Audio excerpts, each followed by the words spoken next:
बहन की बन्नो तेरी माँ ना। अब तू जीत के दिखा इलेक्शन, पूरा हिंदू एक हो गया। तेरी माँ गलन, तेरी माँ की। नमस्कार साथियों मैं रणधीर झा। दोस्तों आज एक ऐसे टॉपिक पे बात कर रहा हूँ जो शायद हमारे लोकतंत्र के लिए जो है वो इससे बुरा कुछ भी नहीं हो सकता।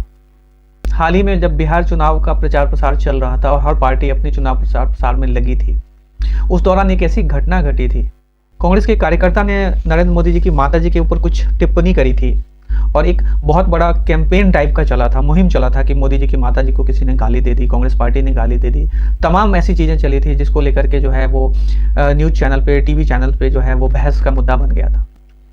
दोस्तों आज कहानी वही है, लेकिन जो किरदार है, पात्र हैं, वो बदल गए हैं। लेकिन जिस तरह से उस दौरान न्यूज़ चैनल का जो रिएक्शन था, जो तमाम जो गोदी मीडिया पत्रकार, जो नफरती चिंटू लोग जो फैले हुए थे उस समय इस बात को लेकर के रो रहे थे, धरना प्रदर्शन कर रहे थे कि मोदी जी की मां को किसी ने गाली दे दी है, वैसा ही मिलता जुलता कुछ सिलसिला जो है वो अब बंगाल चुनाव में देखने को मिला है।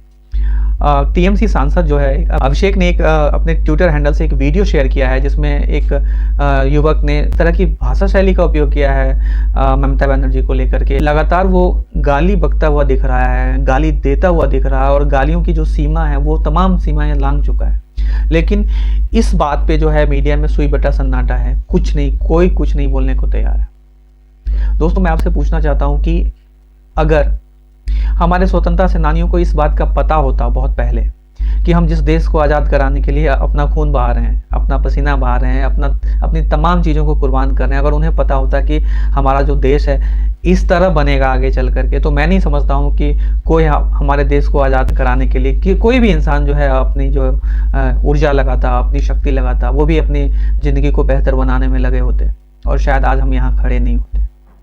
आज अगर वो कहीं से देख रहे होंगे तो इस बात पे बहुत पश्चाताप कर रहे होंगे कि हमने अपना जो देश है वो किन लोगों के हाथों में दे दिया है। दोस्तों जीत हार तो लगी रहती है, लेकिन अगर इस तरह से किसी को टारगेट किया जाता है खुले में, तो इससे हमारा लोकतंत्र कमजोर होता है, हमारा देश कमजोर होता है। और मैं अब पूछना चाहता हूँ सत्ताधारी दल से, केंद्र सरकार से, क्योंकि उस समय मुझे लगता है जब ये बात हुई थी, नरेंद्र मोदी की माता जी को किसी ने गाली दी थी, उस समय शायद 24 घंटे के अंदर जो है वो, या शायद उसी दिन जो है वो कार्यकर्ता, उसकी गिरफ्तारी हो गई थी।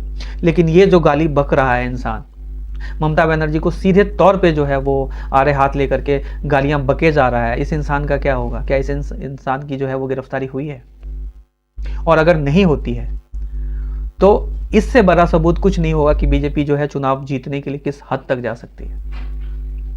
और हिंदू मुस्लिम तो मुद्दा रहा ही है इनका, यही एक इनका जो रॉ मटेरियल होता है। जब हम कोई प्रोडक्ट बनाते हैं तो एक रॉ मटेरियल होता है जिसको लेकर के एक प्रोडक्ट बनाया जाता है। तो बीजेपी का जो रॉ मटेरियल है वो हिंदू मुस्लिम जो है एक टॉपिक है जिसको लेकर के ये आगे चलती है, सरकार बनाती है जगह जगह। और ये युवक जो गालियां दे रहा है, अभिषेक ने वीडियो शेयर करते हुए कहा है, लिखा है कि ये बीजेपी कार्यकर्ता है। और अगर बीजेपी कार्यकर्ता इस तरह से गालियां बक रहा है तो बीजेपी के जो आला कमान लोग हैं उनका क्या स्टैंड है इस बात पे?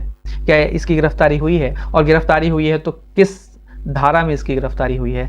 क्या सुनिश्चित किया जाएगा इसके ऊपर? क्या दंड होगा इसके ऊपर? और अब बीजेपी के जो टॉप लीडर्स हैं वो आकर के माफी मांगेंगे ममता बनर्जी से।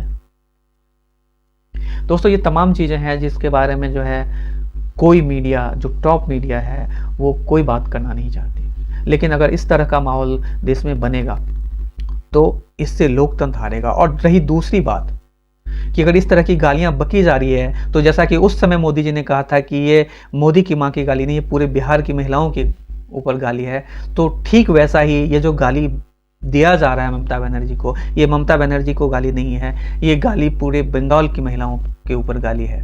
और इस चीज़ को जो है बंगाल की महिला किस तरह से जो है मुंहतोड़ जवाब देगी, ये अब आने वाला वक्त बताएगा। लेकिन मैं समझता हूँ अगर जरा से आत्मसम्मान किसी के अंदर होगा तो इस गाली को आड़े हाथ लेगा। और मैं इतना ज़रूर समझता हूँ कि जो ममता बनर्जी को लेकर के जो बंगाल के लोग हैं, जो बंगाल की मिट्टी से प्यार करते हैं, जो ममता बनर्जी से प्यार करते हैं, जो ममता बनर्जी को अपना दीदी कहते हैं, वो इस बात का जवाब मुंह तोड़ तरीके से देंगे। और मैं समझता हूँ ये एक और नई चुनौती बीजेपी के लिए पैदा कर देगी बंगाल में, जो इस तरह की गालियों वाला जो वातावरण तैयार किया जा रहा है।